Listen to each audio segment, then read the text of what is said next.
At the heart of a bustling airport, young Jason Williams, a 17-year-old aviation enthusiast, found himself in the midst of a nightmare that shattered his dreams. As he sat quietly in the pilot's lounge, watching a documentary about aviation history, Captain Eleanor Richardson, a seasoned but cold-hearted pilot, confronted him with disdain. Unbeknownst to Jason, his mere presence in a space designed for professionals would be seen as a threat. What started as an educational opportunity turned into a fight for his dignity, as Captain Richardson accused him of being an intruder, dismissing his guest pass without a second thought. What do you think of this situation? Where are you watching from?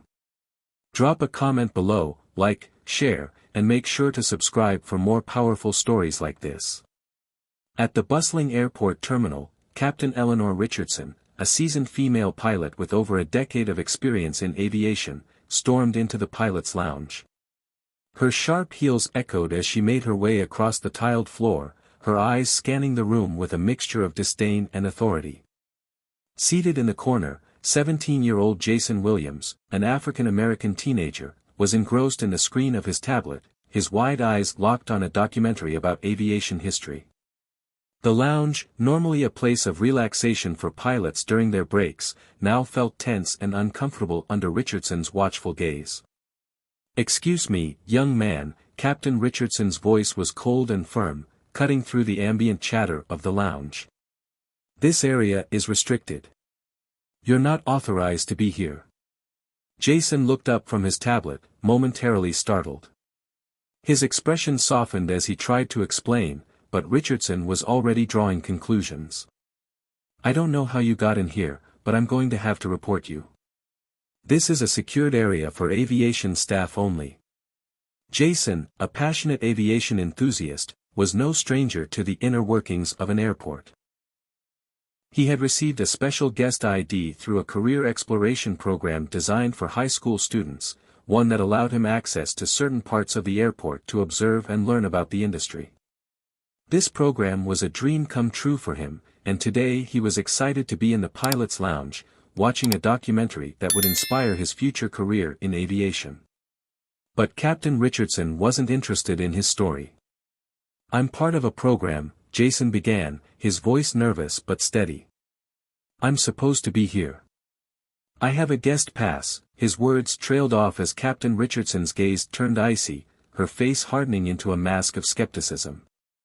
She didn't seem to care about the validity of Jason's words. "A guest pass," she echoed with a sarcastic laugh. "You expect me to believe that?" Jason's heart raced as he reached into his bag and pulled out the special ID card he had been given, hoping it would clear up the misunderstanding. But Captain Richardson's distrust only deepened. She took one look at the card, then scoffed. "This doesn't look legitimate," she said, her tone dismissive. "This could easily be a fake ID. I've seen all kinds of scams. You're going to have to leave." Jason's hands trembled as he clutched the ID tighter, his mind racing to find a way to calm the situation. "Please, I'm just here to learn. You can call the program if you want to verify. I really am supposed to be here." His voice was a mix of frustration and fear. The last thing he wanted was to be accused of doing something wrong when all he had done was show up for an opportunity he had worked so hard for. But Captain Richardson wasn't listening. She was already dialing security, her fingers tapping on her phone screen as she prepared to escalate the situation. Jason felt a wave of panic wash over him. He was terrified, not just because he had been wrongly accused, but because he feared his dream of working in aviation might be dashed before it even had a chance to take off. His thoughts swirled in confusion, wondering how his passion for flying could be seen as a threat rather than an opportunity. As Richardson spoke curtly to security, Jason couldn't help but feel a heavy weight settle in his chest. It was clear that she had already made up her mind about him. To her, he wasn't a young person eager to learn, he was an intruder. The fear that came with being misunderstood, even for something as innocent as a career interest, was suffocating. With his heart pounding in his chest, Jason stood frozen in place, hoping that someone would step in to stop this escalating. He felt the eyes of the other pilots in the lounge on him, their silent judgment stinging.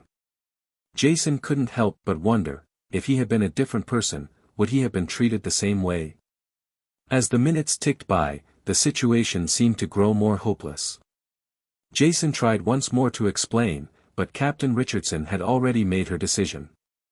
The door to the lounge felt further away than it ever had before, and Jason realized that for the first time in his life, he wasn't just a teenager chasing his dream, he was a black teen trying to navigate a world that seemed to make those dreams more difficult to achieve. Jason Williams had always been fascinated by aviation. Ever since he was a child, he would stare up at the sky, watching the planes take off and land, his imagination soaring with them. His father, a local airline manager, had often taken him to the airport to watch the planes up close. These experiences ignited in Jason a passion that only grew stronger as he got older. At 16, he had begun to take his love for aviation more seriously, enrolling in a career exploration program designed to give young people an inside look at the aviation industry. Through this program, Jason had received a special guest ID that allowed him to access areas of the airport typically reserved for employees. He saw this as his chance to learn more about the field he dreamed of entering one day. His excitement was palpable as he entered the airport, clutching the pass that granted him access to the pilot's lounge, a place he had only ever seen on the rare occasions when his father took him behind the scenes. As Jason stepped into the lounge, his eyes widened at the sight of pilots relaxing, sipping coffee, and reading through flight manifests. This was a world he had only imagined, and it felt surreal to be there, observing the professionals he hoped to join one day. He found an empty seat by a large flat-screen TV that was playing an aviation documentary. Jason eagerly settled into his seat, his attention fixed on the screen. The documentary chronicled the history of commercial aviation, focusing on the pioneers who had shaped the industry. Jason couldn't help but feel a deep sense of awe as he watched the footage of early aircraft making their maiden flights, their wings cutting through the clouds. He made mental notes, absorbing the information with enthusiasm. He wasn't there to cause trouble or to sneak into areas where he didn't belong, he was there to learn. Jason had every right to be in the lounge, yet as he sat there, completely absorbed in the documentary, he couldn't shake the nagging feeling that someone might view him as an outsider. His nerves, which had been calmed by the sheer joy of being in the lounge, were now creeping back up. The more Jason watched, the more it felt like his presence was too good to be true.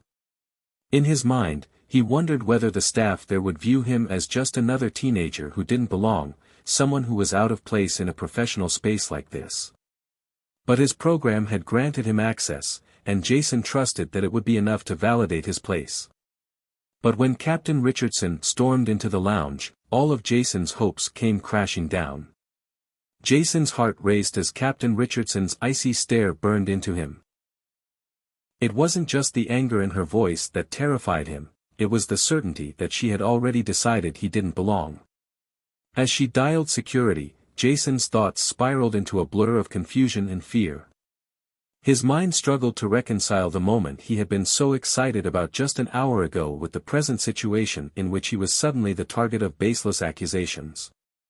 Jason had grown up surrounded by the world of aviation. His father, a well-respected airline manager, had instilled in him a love for flying from a young age. Through the years, Jason's fascination had only deepened, and by the time he was 16, he was eagerly enrolled in a career exploration program that aimed to expose young people to the aviation industry. It was an opportunity that Jason couldn't have dreamed of, and he cherished every moment of it. He had been granted a special guest ID, which allowed him access to areas of the airport like the pilot's lounge, where today he had hoped to observe, learn, and meet others who shared his passion. It was his chance to take his dreams seriously, to see firsthand what it took to become a part of the aviation world. But now, here he was, sitting in the lounge, his legs stiff from nervousness as he clutched the special ID in his hand. He had tried to explain the situation to Captain Richardson, but she refused to listen. As she made the call to security, Jason's mind raced. Did she think he was lying? Was this some kind of mistake? He felt a wave of helplessness wash over him, but he also knew he had to remain calm. His father had always told him to keep his composure in difficult situations, never let them see you sweat, he would say. But how could Jason stay calm when his very identity was being questioned? As minutes passed, Jason's nerves continued to build, and soon enough, the door to the lounge swung open. Standing in the doorway was a man in a sharp suit, a security officer. Behind him, the unmistakable figure of Captain Richardson towered, her arms crossed firmly over her chest. This young man, she began in a clipped, authoritative tone, is attempting to gain access to this restricted area under false pretenses. He's been causing trouble here, and I believe his ID is fraudulent. I've called security to handle the situation.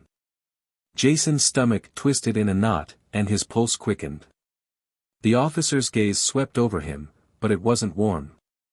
Jason felt the heavy weight of judgment fall on him in an instant. "Sir, please verify my credentials," he said, his voice shaky but determined. "I'm part of a career exploration program. This ID is valid, and I'm supposed to be here." But the officer didn't respond immediately. He glanced at Captain Richardson, whose stern expression never wavered. Jason's anxiety grew as he realized there was no room for doubt in her eyes. She was convinced of his guilt. "I've never seen you before," the officer said, still scrutinizing Jason. "We'll need to verify your program with the airport administration. Until then, you'll have to leave."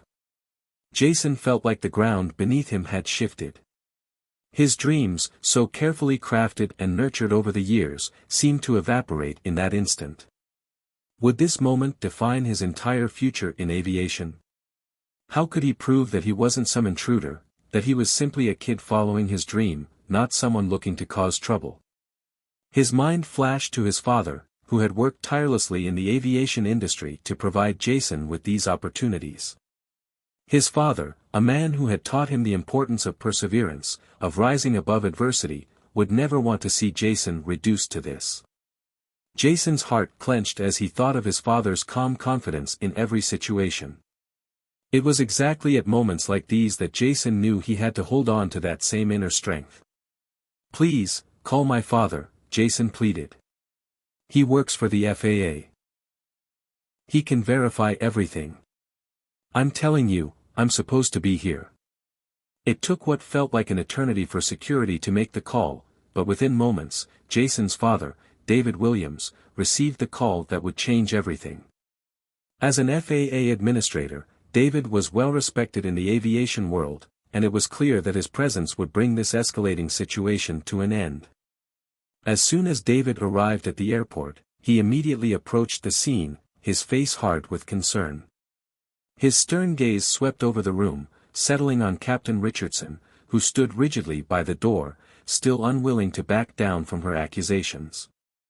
Jason felt a surge of relief when his father stepped into the room. David's commanding presence had always been a source of comfort to him. David's voice was calm, but there was an undeniable authority in it as he addressed Captain Richardson.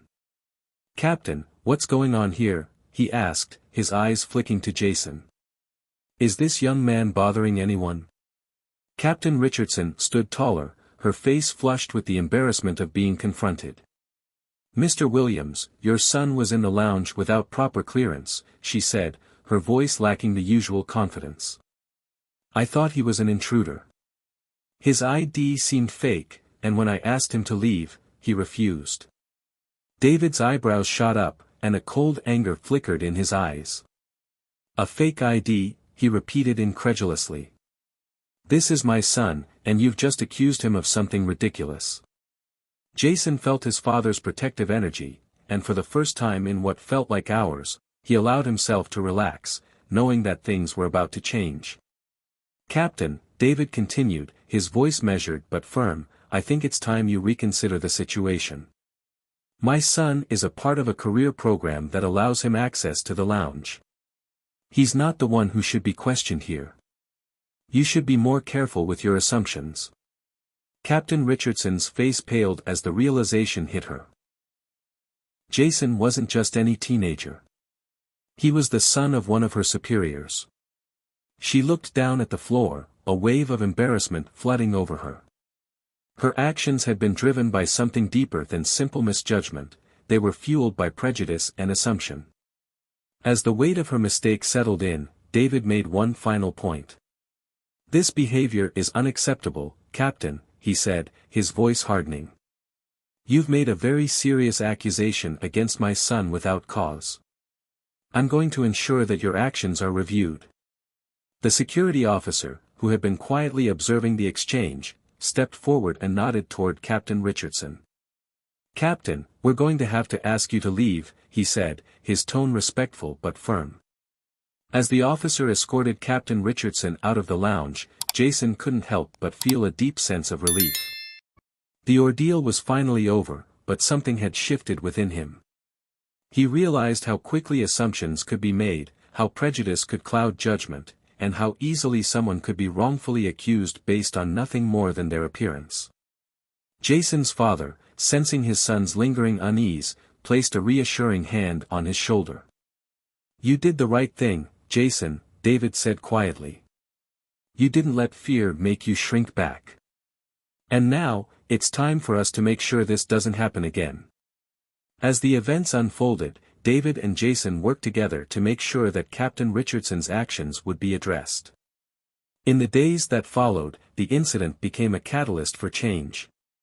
David, in his position with the FAA, pushed for a review of staff training, ensuring that airport personnel would be better equipped to handle situations like the one Jason had faced. Jason, on the other hand, used the experience as fuel to further his passion for aviation. He was no longer just a teenager aspiring to become a pilot, he had become a symbol of resilience, standing tall in the face of adversity. Eventually, Jason was invited to become a youth ambassador for the FAA, sharing his story at schools and aviation events to combat prejudice and inspire the next generation of aspiring pilots, regardless of their background. Jason had learned an invaluable lesson that day: no matter how high the odds were stacked against him, he had the strength to rise above and turn his experience into an opportunity to inspire others. His dreams were still alive, and they were now more powerful than ever. Jason's stomach twisted as he stood before Captain Richardson, feeling the weight of the situation crash down on him. Her harsh words and unwavering gaze had already cut deep, but the real fear set in as security had been called.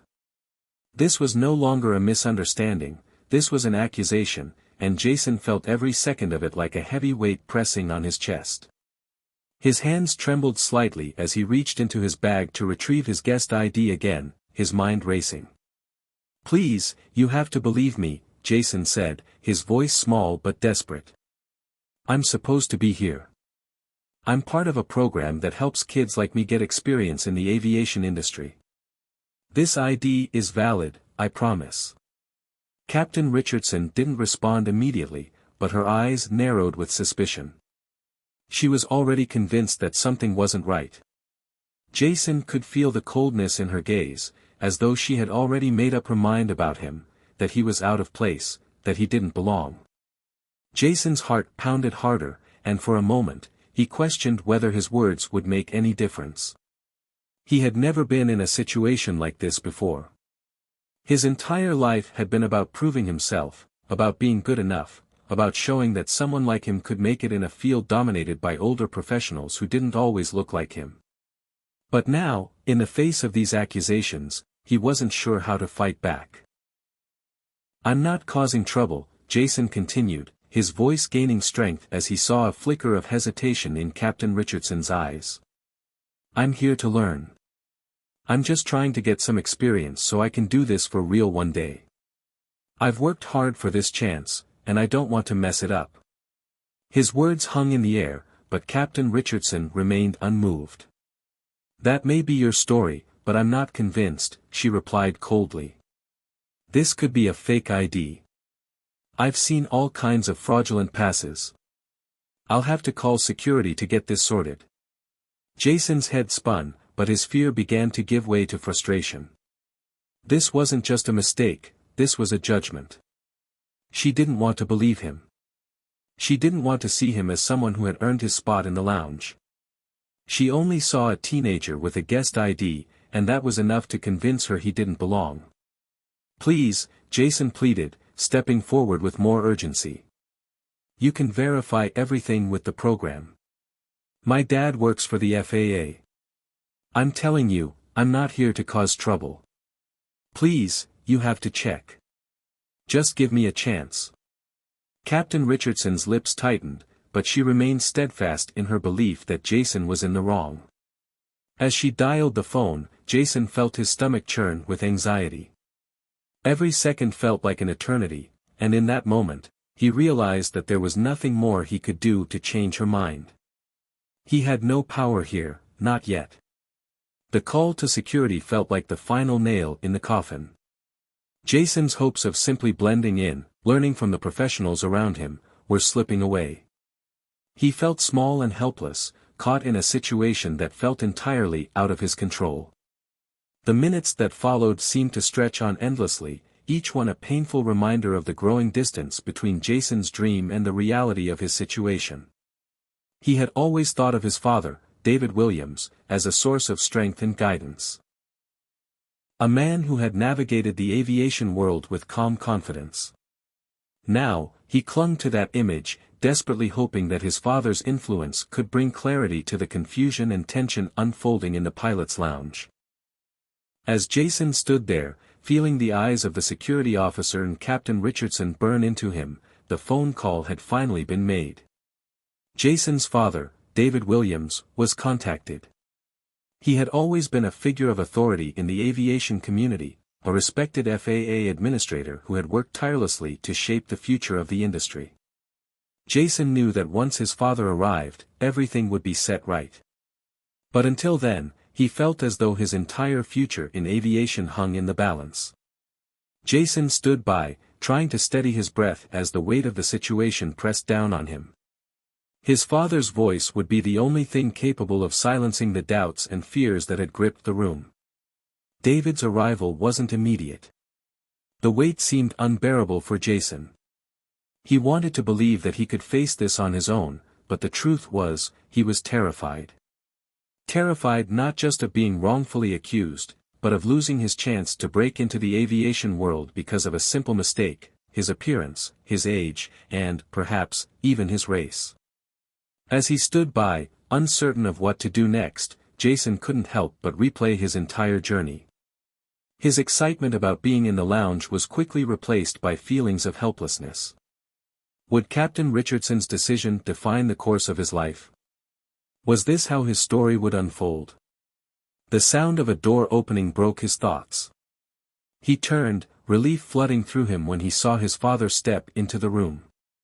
David Williams was a tall, broad-shouldered man, his presence commanding and confident. He scanned the room quickly, taking in the tense situation with a glance before turning to Jason. "Jason," he said, his voice calm but firm. "What's going on here?" Jason could barely find the words to explain. He felt his father's steady gaze on him, reassuring him that the situation was in good hands. It wasn't just that David was his father. It was the fact that David was a figure of authority, someone who understood the world of aviation better than anyone Jason knew. "Captain Richardson here has accused me of being an intruder," Jason said, his voice faltering. "She thinks my ID is fake. I've tried to explain, but she won't listen." David turned to Captain Richardson, his expression serious but controlled. "Captain, what's this about?" Captain Richardson's face flushed with discomfort as she straightened. She had underestimated Jason, and the tension was palpable. As soon as she saw David, the recognition hit her: this wasn't just any teenager. This was the son of someone very high up in the aviation world, someone who had the power to make her career more difficult. She hesitated, unsure of how to proceed, realizing that the situation had shifted drastically. David's arrival had immediately changed the tone of the entire room. Where there had once been an air of authority and conviction from Captain Richardson, there was now only hesitation. As soon as she realized who Jason's father was, her posture faltered. David wasted no time in confronting her. He stepped toward Captain Richardson, his eyes narrowing slightly as he spoke. "Captain, I think you owe my son an explanation. This is a serious accusation you've made, and it's causing unnecessary stress. You should know better than to make such assumptions based on someone's appearance."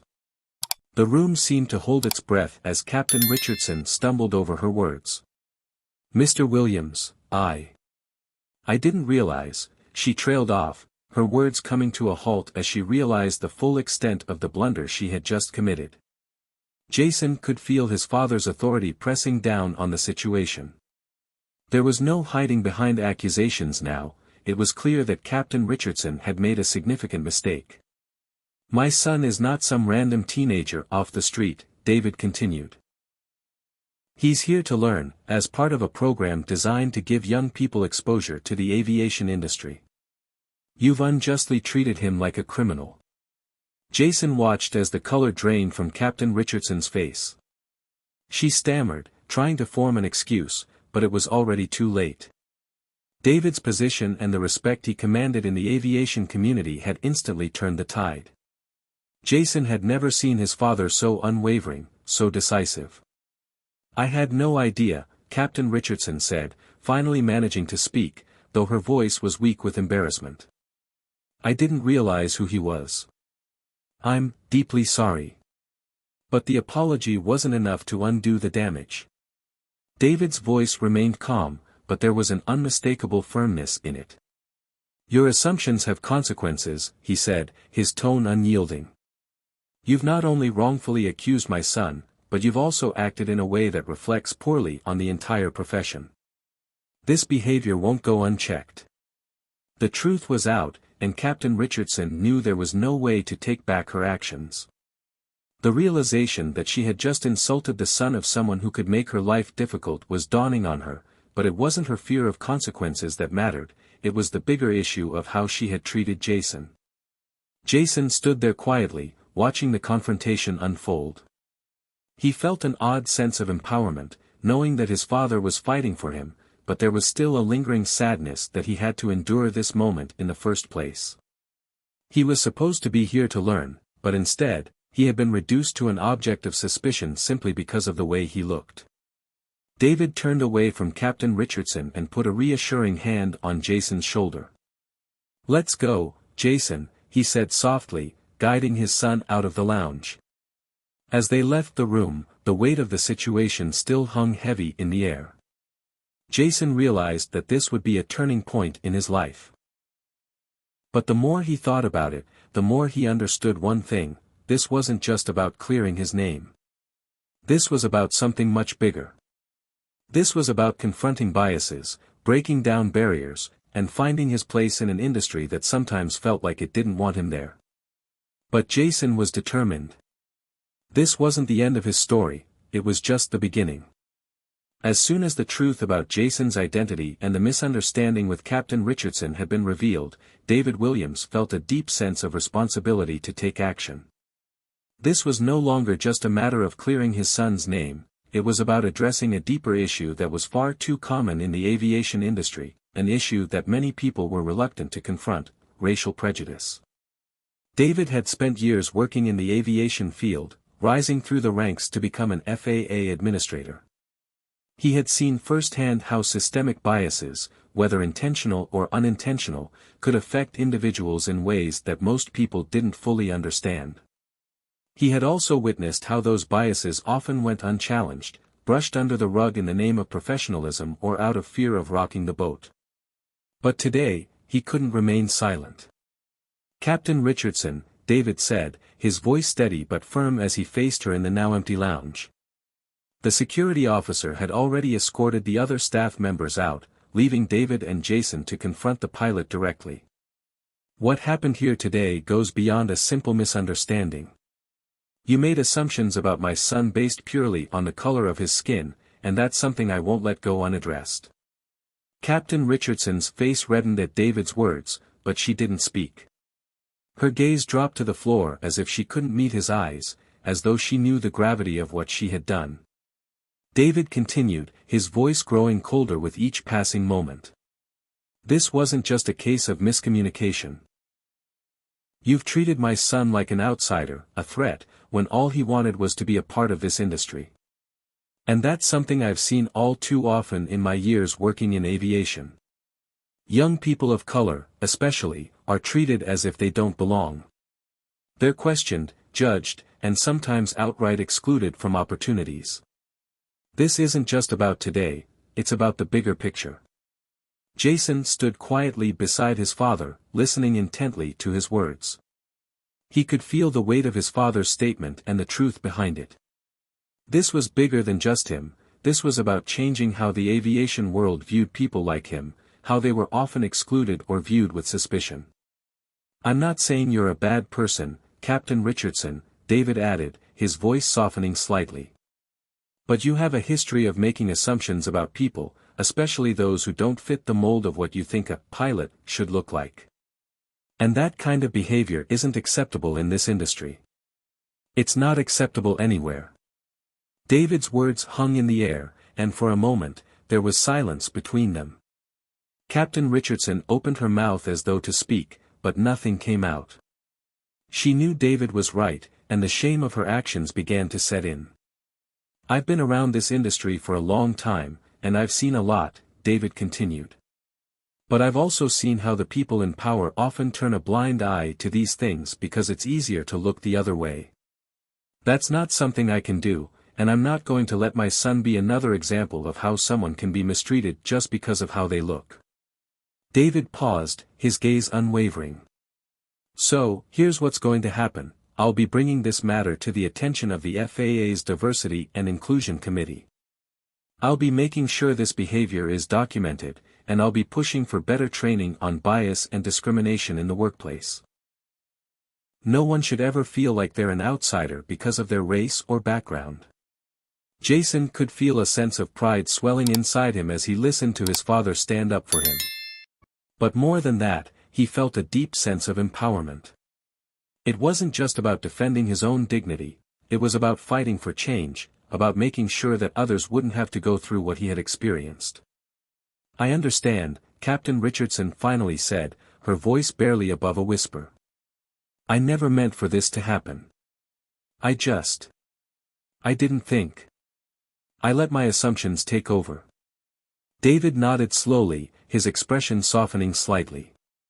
It's not enough to say you didn't mean it, Captain. It's about being aware of the biases we all carry with us and actively working to correct them. It's about being intentional with your actions, not just your words. As the conversation came to a close, Captain Richardson seemed to shrink under the weight of her actions. It was clear to David that she understood the gravity of what she had done, but understanding alone wasn't enough. It would take real, sustained effort on her part to make meaningful changes in her thinking and behavior. For Jason, the conversation had been eye-opening. He had always known that racial prejudice existed, but hearing his father speak so directly about it, hearing him call out the systemic issues in the industry, made him realize how much work still needed to be done. The tension in the pilot's lounge was palpable as Jason stood by his father, both of them watching Captain Richardson. The moment of reckoning had arrived. David had spoken plainly about the severity of Richardson's actions, and now it was time for consequences. Security personnel entered the lounge, and one of the officers, a tall woman with short-cropped hair, stepped forward. Captain Richardson, she said, her tone firm but neutral. You're being escorted out of the premises. Your actions today have raised serious concerns, and we'll need to review them thoroughly. Captain Richardson seemed to stiffen at the officer's words, but she didn't resist. She had known that her actions had consequences, and now she was facing them head-on.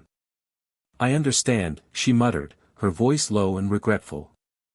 As she gathered her things and prepared to leave, Jason couldn't help but feel a mix of emotions.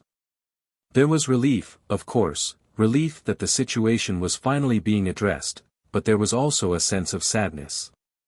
It was hard for him to believe that someone who worked in such an important role in aviation could let prejudice cloud their judgment so completely. It was disheartening, but it was also a wake-up call. The officer escorted Captain Richardson toward the door, and Jason watched as she left the room without another word. As the door closed behind her, the weight of the moment lingered.